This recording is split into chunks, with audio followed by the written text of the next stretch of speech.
Hi hello ನಮಸ್ಕಾರ ಸ್ನೇಹಿತರೆ, ನಾನು ನಿಮ್ಮ ಯಶ್ವಂತ್. ನೀವು ನೋಡ್ತಾ ಇದ್ದು ಯಶ್ವಂತ್ ಬ್ಲಾಗ್ಸ್. ನಾನು ನಿಮ್ಮ Yogi man from Mandya. RCB versus DC Delhi capitals match ಮುಗಿದಿದೆ. ಇದರ ಒಂದು ಪೋಸ್ಟ್ ರಿವ್ಯೂ ಮಾಡಕ್ ಬಂದಿದ್ದೀವಿ. ಇದೊಂಥರ RCB ಪೋಸ್ಟ್ ಬಾಟಮ್ ಮಾಡ್ದಂಗೆ ಕಾಣಿಸ್ತಾ ಇದೆ. ಬಟ್ ನಿಜ ಏನಪ್ಪಾ ಅಂತಂದ್ರೆ ಆ ಪೋಸ್ಟ್ ಬಾಟಮ್ ಮಾಡಿ ಡಾಕ್ಟರ್ KL ರಾಹುಲ್ ಏನೇ ಹೇಳಿ ಒಂದು ಏನೋ ಕ್ಯಾಚಸ್ ವಿನ್ ಮ್ಯಾಚಸ್ ಅಂತಾರೆ, ಕ್ಯಾಚ್ ಬಿಟ್ಟಾಗಲೇ ಮ್ಯಾಚ್ ಬಿಟ್ರು ಅಂತ ಅನ್ಕೋಬೇಕು. But one point of the time RCB was looking so good. 220 230 ತನಕ ಟಾರ್ಗೆಟ್ ಕೊಡ್ತಾರೆ ಅಂತ ಅನ್ಸಿದ್ರು. ಕೊನೆಗೆ ಕೊಡಕ್ಕಾಗಿದ್ದು ಬರೀ 170 ರನ್ ಅಷ್ಟೇ. 170 ಹೋಗಿಲ್ಲ ಅನ್ಸುತ್ತೆ ಸ್ಕೋರ್. 165. ಸ್ಟಾರ್ಟಿಂಗ್ ಅಲ್ಲಿ ಕೊಹ್ಲಿ ಸಾಲ್ಟ್ ಅವರ ಒಂದು ಕಾಂಬಿನೇಷನ್ ಚೆನ್ನಾಗಿತ್ತು. ನಿನ್ ಪ್ರಕಾರ ಆ ರನ್ ಔಟ್ ಹೋಗೋದ್ ಬೇಕಿತ್ತ? ಅಲ್ಲಿ ಸಮಾಧಾನವಾಗಿ ಆಡ್ಬೋದಿತ್ತು ಅಂತ ಅನ್ಸ್ಲಿಲ್ವಾ? ಈ ಮ್ಯಾಚ್ ಸ್ಟಾರ್ಟ್ ಆದಾಗ ಟಾಸ್ ಯಾವಾಗ ಸೋತ್ರಲ್ಲ ಅವಾಗಲೇ ಸ್ವಲ್ಪ 50% ಕಾನ್ಫಿಡೆನ್ಸ್ ಹೋಗಿತ್ತು. ಟಾಸೇ ಗೆಲ್ತಿಲ್ಲ, ಏನಾಗಿದೆ ಅಂತ ಗೊತ್ತಿಲ್ಲ. ಟಾಸೇ ಗೆಲ್ತಿಲ್ಲ. ರಜತ್ ಪಟ್ಟಿದಾರ್ ಲತ್ತೆ ಹೊಡ್ಬಿಡೈತೆ. ನೆಕ್ಸ್ಟ್ ಬ್ಯಾಟಿಂಗ್ ಸ್ಟಾರ್ಟ್ ಮಾಡಿದ್ರು. ಸ್ಟಾರ್ಟ್ ಮಾಡಿ 4 ಓವರ್ಗೆ 62 ಇತ್ತು. ನಾನೊಂದು ಇವತ್ತು 300 ಹೋಗ್ಬಿಡುತ್ತೆ, ಇವತ್ತು 250 ಪಕ್ಕಾ ಹೋಗುತ್ತೆ ಅಂತ. ಇದ್ಯಾವ್ದೋ ಚಿಲ್ದ್ರೆ ಕಾಸ್ಕಿ ಇವ್ರು ಹೋಗ್ಬಿಟ್ಟು 1 ರನ್ಗೆ ಹೋಗ್ಬಿಟ್ಟು ಸಾಲ್ಟ್ ಅದು ಅಲ್ಲದೆ ಅವನು ಇದಾಗ್ಬಿಟ್ಟ, ಬಿದ್ದುಬಿಟ್ಟ. ಕವರ್ ಮಾಡಕ್ಕಾಯ್ತಿರಲ್ಲ, ತುಂಬಾ ದೂರ ಇದ್ದ. ಇನ್ನೊಂದು ನಾವು ಇದರಲ್ಲಿ ನೋಡ್ಬೇಕು, ಕೊಹ್ಲಿ 34 ರನ್ ಔಟ್ಗೆ ಇನ್ವಾಲ್ವ್ ಆಗಿರೋದು. ಹೌದೌದು. 8 ಸಲ ಅವನ್ ಔಟ್ ಆಗವನೆ, ಬೇರೆ ಔಟ್ ಮಾಡೋನು ಏನ್ ಗೊತ್ತಿಲ್ಲ. ಈ ಸೋಷಿಯಲ್ ಮೀಡಿಯಾದೆಲ್ಲ ಮೀಮ್ಸ್ ಎಲ್ಲ ನೋಡಿದೆ ನಾನು. ಸೆಲ್ಫೀಸ್ ಪ್ಲೇಯರು ಅದು ಇದು ಅಂತೆಲ್ಲ ಆಗ್ತಾ ಇರ್ತಾರೆ. ಸೊ ಅವನು ಕ್ವಿಕ್ ಆಗವನೆ, ಅವನದೇ ಪರ್ಸ್ಪೆಕ್ಟಿವ್ ಬೇರೆ. ಹೌದೌದು. ಪಾರ್ಟ್ನರ್ ಪರ್ಸ್ಪೆಕ್ಟಿವ್ ಬೇರೆ ಇರ್ತದೆ. ಸೊ ಹಂಗಾಗಿ ಇವನು ಅದನ್ನ ರೀಚ್ ಮಾಡ್ಬೋದು ಅಂದ್ರೆ ಅವ್ರು ರೀಚ್ ಆಗಲ್ಲ ಅಂತ ಅವ್ರಿಗೆ ಬಂದ್ಬಿಟ್ರೆ ಅದೇನು ಮಾಡಕ್ಕಾಗಲ್ಲ, ಔಟ್ ಆಗೇ ಆಯ್ತದೆ. ಇಲ್ಲಿ ಇನ್ನೊಂದೇನಪ್ಪ ಅಂದ್ರೆ ಬ್ಯಾಟಿಂಗ್ ಚೆನ್ನಾಗಿರ್ಲಿಲ್ಲ ಅಂತ ನಾವ್ ಹೇಳಕ್ಕಾಗಲ್ಲ, ಇಲ್ಲ ಬೌಲಿಂಗ್ ಚೆನ್ನಾಗಿರ್ಲಿಲ್ಲ ಅಂತ ಇಲ್ಲ. ನಾವು ಬೌಲಿಂಗ್ ಒಂದೇ ₹1 1 ಪೈಸೆ ತಪ್ಪು ಅಂತ ಹೇಳಕ್ಕಾಗಲ್ಲ. ಇವರು ಚಿನ್ನಸ್ವಾಮಿಲಿ 165 ಅದೊಂದು ಸ್ಕೋರ. 200 ಕೊಟ್ಟಿರೋ ಅಟ್ಲೀಸ್ಟ್ ಆಡ್ಸ್ಕೋಬಹುದು ಇತ್ತು ನನ್ನ ಪ್ರಕಾರ. ನಾವು ಹೇಳಿದ್ದು ಏನು 220 230 ಚಿಕ್ಕ ಗ್ರೌಂಡ್ ಅಂತ. 160 ಸ್ಕೋರ್ ಅಲ್ಲ. ಮನೇಲಿ ಊರಲ್ಲಿ ಹುಲಿ ಎದ್ದಂಗೆ ಆಗೈತೆ. ಚೆನ್ನೈ ಗ್ರೌಂಡ್ ಅಲ್ಲಿ 160 ಸ್ಕೋರ್ ಅಲ್ಲ. ಅಂತ ಕಾಂಪ್ಲಿಕೇಟೆಡ್ ಇರುವಂತ ಗ್ರೌಂಡ್ ಅಲ್ಲಿ ಅಲ್ಲೇ ಸ್ಕೋರ್ ಅಲ್ಲ ಇದು. ಇನ್ನ ಇಲ್ಲಿ ಆಡಿ ಚಿಕ್ಕ ಗ್ರೌಂಡ್ ಹೊಡಿತಾರೆ, ಸರಿಯಾಗಿ ಕೊಟ್ರು ಕೂಡ ಅದೇನ್ ತೊಂದ್ರೆ. ಬಟ್ ಅಲ್ಲಿ ಡೆಲ್ಲಿಲೂ ವಿಕೆಟ್ ಉದುರ್ತಾ ಬಂದ್ರು KL ರಾಹುಲ್ ನ ಮೆಚ್ಚಬೇಕು. ಮನುಷ್ಯ ನಿಂತ್ಕೊಂಡು 93 ರನ್ ತನಕ ಪೇಷನ್ಸ್ ಗಾಡಿ. ಲಾಸ್ಟ್ ಅಲ್ಲಿ ಒಂದು ಸಿಗ್ನೇಚರ್ ಕಾಂತಾರ ಸ್ಟೈಲ್ದು ಒಂದು ಇದು ಏನೋ ಸಿಗ್ನೇಚರ್ ಇದ್ ಮಾಡಿ ಈ ಗ್ರೌಂಡ್ ನಂದು ಅಂತ ಮಾರ್ಕ್ ಮಾಡಿದ್ರು. ಜನಕ್ಕೆ ಅಳಬೇಕು, ಖುಷಿ ಪಡ್ಬೇಕು, ನಗಬೇಕು, ಏನು ಗೊತ್ತಾಯ್ತಿಲ್ಲ. ಮಿಶ್ರ ಪ್ರತಿಕ್ರಿಯೆ. RCB ಫ್ಯಾನ್ಸ್ಗೆ ಇದು ಬೇಜಾರಾಗಿರುವಂತ ಸಂಗತಿ. ನಾನು ಸೇರ್ಸ್ಕೊಂಡಿ ನಾವೇನು ಕವರ್ ಮಾಡ್ಕೋಬೇಕಲ್ಲ. ಬಿಡ, ನಮ್ಮ ಹುಡ್ಗ ಹೊಡ್ತಾನು. ಇದು ನಮ್ಮೂರು ಪ್ಲಸ್ ನಮ್ಮವರು. ಹೌದು. ಇಲ್ಲಿ ನಮ್ಮವ್ರು ಗೆದ್ದಿದ್ದು, ನಮ್ಮೂರು ಸೋತು. ಆಯ್ತಾ. ಮತ್ತೇನೊಂದು KL ರಾಹುಲ್ 2016 ಅಲ್ಲಿ ಬೆಂಗಳೂರಲ್ಲೇ ಇದ್ದ, ಇದೇ ಗ್ರೌಂಡ್ ಅಲ್ಲಿ ಆಡ್ದ. ಅವಾಗ ಏನ್ ಮಾಡ್ದ? ಹೊಡಿಲಿಲ್ಲ. ಮತ್ತೆ ನಾನು ಅದ್ ಯಾವಾಗ ಮಳೆ ಬಂತು ಅವನು ಪಾರ್ಸ್ ಕೋರಿದ್ರು ಇದಕ್ಕೆ. ಇನ್ನು ಸ್ವಲ್ಪ ಹಿಂದೆ ಇದ್ರು ಅವರು. DLSಗೆ ಅವಾಗ ಹೊಡಿಲಿಕ್ಕೆ ಸ್ಟಾರ್ಟ್ ಮಾಡದ್ನಪ್ಪ. ಅದ್ ಏನ್ ಹೊಡೆದ ಏಜ್ ಅಲ್ಲಿ ಹುಡುಗಿ ಹೊಡೆದ 20. Suresh Sharma 3 over 15th over ಆದ್ಮೇಲೆ DRS ಬಂದ್ಬಿಡುತ್ತೆ ಅನ್ಬಿಟ್ಟು ಸರ್ರೆಗ್ ವಾಂಚದ. 5 ರನ್ ಇದ್ದಾಗ ಕ್ಯಾಚ್ ಕೊಟ್ಟಿದ್ದ. ಹೌದು.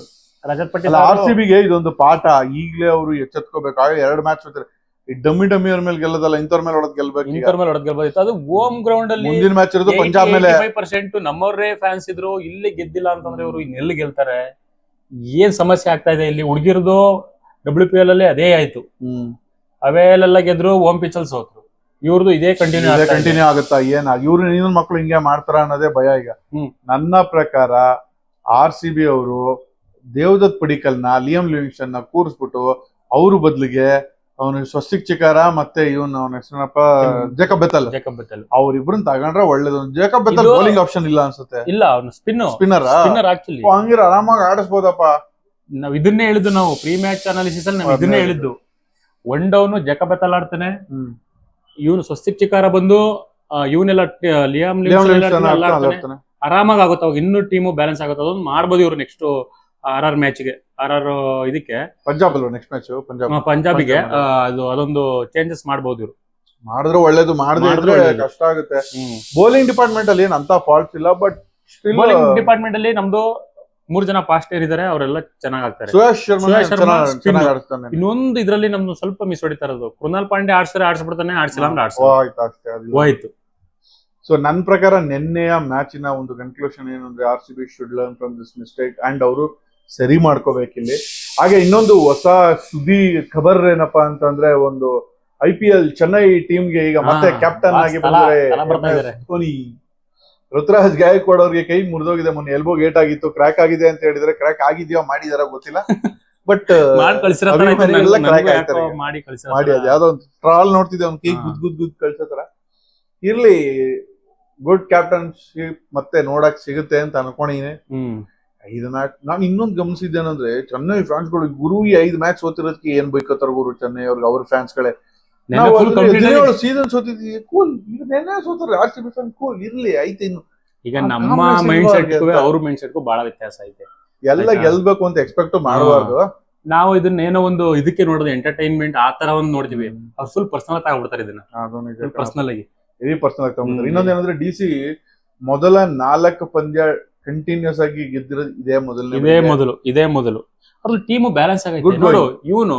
ಇವ್ರಿಬ್ರು ಔಟ್ ಆಗಿರೋ ಸ್ಟಬ್ಸು ಮತ್ತೆ KL ರಾಹುಲ್ ಔಟ್ ಆಗಿದ್ರು. ನೆಕ್ಸ್ಟ್ ಬರ್ತಿದ್ಯಾರು ಅಶುತೋಷ್ ಶರ್ಮಾ ಮತ್ತೆ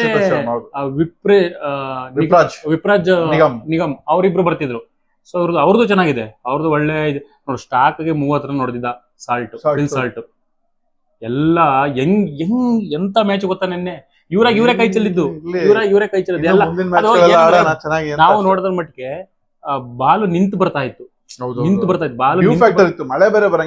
ಬರ್ತಾ ಇತ್ತಲ್ಲ. ಸೊ ಅವ್ರಿಗೂ ಅದೇ ಆಯ್ತು, ಇವ್ರಿಗೂ ಅದೇ ಆಯ್ತು. ಅವ್ರು ಯಾವಾಗ ಮಳೆ ಬರಂಗಿದಾಯ್ತು, ಅವ್ರಿಗೆ ಬೌಲರ್ಗೆ ಅದೇನೋ ಗ್ರಿಪ್ ಮಾಡಕ್ ಆಗಿಲ್ಲೇನೋ. ನನ್ ಮಕ್ಳ ಅಂದ್ರು ಸುಮ್ನಿರಪ್ಪ, 16ನೇ ಓವರ್ ಆದ್ಮೇಲೆ ಮ್ಯಾಚ್ ನೋಡೋ ಮಜಾನೇ ಹೊಂಟೋಯ್ತು. ಹೊಡಿಬೇಕು, ಇವ್ರು ಆಡಿಸ್ಕೋಬೇಕಿತ್ತು. ಇವನು ಸೆಲೆಬ್ರೇಷನ್ ಮಾಡಿದಾಗ KL ಓವರೇ ಕೊಡಬಾರ್ದಿತ್ತು, ಕೃಣಾಲ್ ಪಾಂಡ್ಯನೇ ಕಳಿಸ್ಬೇಕಿತ್ತು ಡೈರೆಕ್ಟ್. ಇಲ್ಲ, ಸುರೇಶ್ ಶರ್ಮನೇ ಹಾಕ್ಸ್ಬೇಕಿತ್ತು. ಸುರೇಶ್ ಶರ್ಮಾ ಇದ್ದಿದ್ದವಾಗ ಸುರೇಶ್ ಶರ್ಮಾ ಹಾಕ್ಸ್ಬೇಕಿತ್ತು. ನಾನು KL ರಾಹುಲ್ ಸೆಲೆಬ್ರೇಟ್ ಮಾಡಿದಾಗ ಅನ್ಕೊಂಡಿದ್ದೆ, ಏನಪ್ಪಾ ಇದು ಸೆಲೆಬ್ರೇಷನ್, ಅದೇ ಈ ನಂದೆಂದು ಈ ಯಾವ್ದಪ್ಪ ರಥ ಬರದಾಗಿದೆ ಈ ಋತುದಲ್ಲಿ ಉಗ್ರಂ ಡೈಲಾಗ್ ಅನ್ಕೊಂಡಿದ್ದೆ. ಕಾಂತಾರದ್ದು ಆ ಡೈಲಾಗ್ ಅಂತ ಅವನು ಹೇಳೋನೆ. ಅಲ್ಲ, ನನ್ನ ಪ್ರಕಾರ ನೆಕ್ಸ್ಟ್ ಇದಕ್ಕೊಂದು ಒಳ್ಳೆ ಪರ್ಫೆಕ್ಟ್ ಗಿವ್ ಬ್ಯಾಕ್ ಕೊಡ್ಬೇಕು ಅಂದ್ರೆ ಡೆಲ್ಲಿಲಿ ವಿರಾಟ್ ಕೊಹ್ಲಿ ಹೊಡೆದ್ಬಿಟ್ಟು ಇದೇ ಫೀಡ್ಬ್ಯಾಕ್ ವಾಪಸ್ ಕೊಟ್ರೆ ಆವಾಗ ಮಜಾ. ಇದನ್ನ ವಿಡಿಯೋನ ಅವನ ಗಂಟೆ ಶೇರ್ ಮಾಡಿ ಏನೋ ವಿರಾಟ್ ಕೊಹ್ಲಿಗೆ ಹೋಗಿ ಸುತ್ಬಿಟ್ಟು ನಾನು ಡೆಲ್ಲಿ ಹುಡುಗ ಕೊಡಕ್ ಬಂದಿ ಅಂತ ಅವ್ನಿಗೆ ಅನ್ಸ್ಬೇಕು, ಹೊಡಿಬೇಕು, ಹೊಡೆದು ಆಡಿ ಗೆಲ್ಸ್ಬೇಕು.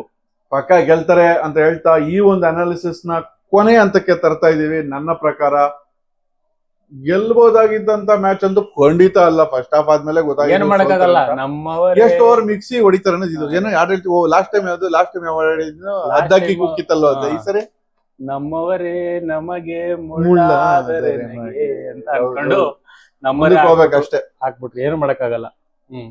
ಇರ್ಲಿ ಏನು ಮಾಡಕ್ಕಾಗಲ್ಲ. Everything is a learning. ಸೋತ್ರು RCBನೇ, ಗೆದ್ರು RCB. ಲೀಗಲ್ ಎಷ್ಟಾರು ಸೋಲ್ಲಿ, ಕ್ವಾಲಿಫೈರ್ ಎಲಿಮಿನೇಟರ್ ಸೋಲ್ಬಾರ್ದು ಅಷ್ಟೇ. ಇನ್ನೊಂದ್ 2 ಮ್ಯಾಚ್ ಸೋಲ್ಲಿ ಏನ್ ತೊಂದ್ರೆ ಇಲ್ಲ. ಫಸ್ಟ್ 2 ಮ್ಯಾಚ್ 4-5 ಗೆದ್ಕೊಳ್ಳಿ, ಆಮೇಲೆ ಇವಾಗ 3 ಗೆದ್ದಿದೆ, ಇನ್ನ ಎಷ್ಟು ಗೆಲ್ಬೇಕು? 5 ಗೆಲ್ಬೇಕು ಕನ್ಫರ್ಮೇಶನ್. 5 ಗೆಲ್ಬೇಕು, ಗೆಲ್ಲಿ 5 ಆರಾಮಾಗಿ ಗೆಲ್ಲಿ. ಏನ್ ತೊಂದ್ರೆ, ಬರೀ 5 ಗೆಲ್ಲಿ, ಟೆನ್ಷನ್ ಇಲ್ಲೇನೆ ಕರೆ ಅಂತ ಹಂಗೆ. ಓಕೆ, ನಾವು ಯಾವಾಗ್ಲೂ ಹೇಳ್ದಂಗೆ RCB ಫಾರ್ ಎವರ್ ಅಂತ ಹೇಳ್ತಾ ಇವತ್ತಿನ ವ್ಲಾಗ್ ನ ಮುಗಿಸ್ತಾ ಇದೀವಿ. ಮತ್ತೆ ಸಿಗ್ತೀವಿ ಮುಂದಿನ ಪಂದ್ಯದ ಪ್ರೀ ಮ್ಯಾಚ್ ನಲ್ಲಿ. ಅಲ್ಲಿ ತನಕ ಬೈ ಬೈ.